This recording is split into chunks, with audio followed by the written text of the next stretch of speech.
Hi! Welcome back to the channel. Lamosaic India limited IPO November 21న open అవుతుంది. ఈ IPO పూర్తి వివరాలు ఈ వీడియోలో తెలుసుకుందాం. ఇదొచ్చేసి ఒక మ్యానుఫ్యాక్చర్ కంపెనీ. వీళ్ళు flush doors, decorative laminates, acrylic sheets and printing papers, plywood ఇలాంటివి వీళ్ళు మ్యానుఫ్యాక్చర్ చేసి డిఫరెంట్ డీలర్స్ అండ్ డిస్ట్రిబ్యూటర్స్‌కి సప్లై చేస్తుంటారు. అండ్ అంతే కాకుండా వీళ్ళు డైరెక్ట్‌గా మార్కెట్‌లో కూడా సెల్ చేస్తుంటారు వీళ్ళ ప్రొడక్ట్స్‌ని.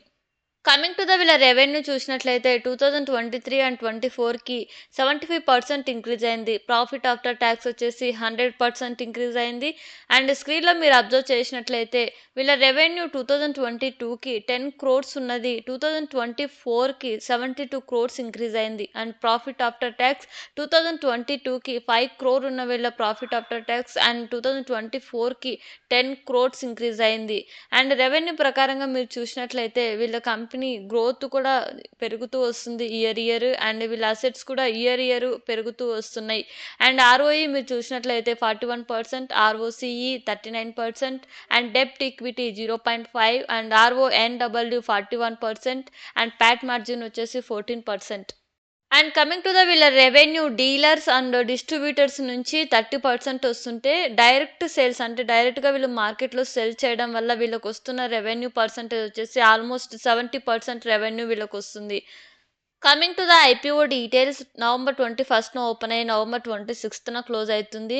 వీళ్ళ ఐపీఓ ద్వారా 61 క్రోర్స్ అయితే రైజ్ చేస్తున్నారు. లాట్ సైజ్ వచ్చేసి 600 షేర్స్, ప్రైస్ వచ్చేసి 200 per share and face value 10 per share. One retail minimum lot వచ్చేసి 1,20,000 అండ్ మిగతా డీటెయిల్స్ మీరు స్క్రీన్‌లో అబ్జర్వ్ చేయొచ్చు. Coming to peer comparison. లామోసైకి కరెంట్ మార్కెట్ ప్రైస్ వచ్చేసి 200 ఉంటే ఆర్చిడ్ ప్లేకి 120 ఉంది అండ్ సైల్వాన్కి వచ్చి 88 అండ్ డోరో ప్లేకి వచ్చేసి 276 ఉంది.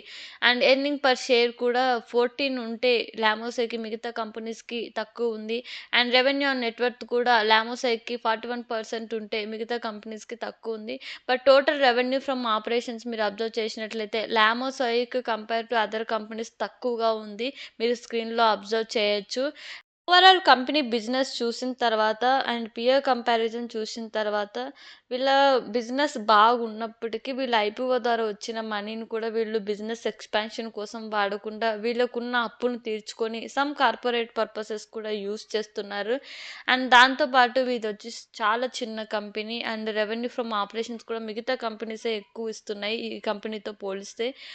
అప్లై చేయాలా? వద్దా? అనే క్వెషన్స్‌కి లాంగ్ టర్మ్‌కైతే నేను రిస్క్ తీసుకోవాలి అని అనుకోవట్లేదు. ఎందుకంటే వీళ్ళ బిజినెస్ కూడా చిన్నది అండ్ వీళ్ళ రెవెన్యూ గ్రోత్ బాగున్నప్పటికీ మార్కెట్‌లో వీళ్ళ ఇండస్ట్రీస్‌కి సంబంధించి వెరీ హై కాంపిటీషన్ ఉంది. సో, నేనైతే లాంగ్ టర్మ్ రిస్క్ తీసుకోవాలనుకోవట్లేదు. Short term last day IPO date ఉంటది కదా! ఆ రోజు నేను ఎన్ని టైమ్స్ సబ్స్క్రైబ్ అయిందని చూసిన తర్వాత అండ్ గ్రే మార్కెట్ ప్రీమియం కూడా చూస్తాను. ఒకవేళ గ్రే మార్కెట్ ప్రీమియం లేకున్నప్పటికీ ఎక్కువ టైం సబ్స్క్రైబ్ అయిందంటే బిజినెస్ బానే ఉంది కాబట్టి ఒకవేళ నాకు లిస్టింగ్ అయిన తర్వాత నాకు సమ్ పర్సెంటేజ్ ఆఫ్ గెయిన్స్ వస్తాయని అనిపిస్తే అప్లై చేస్తా. లేదంటే చేయను.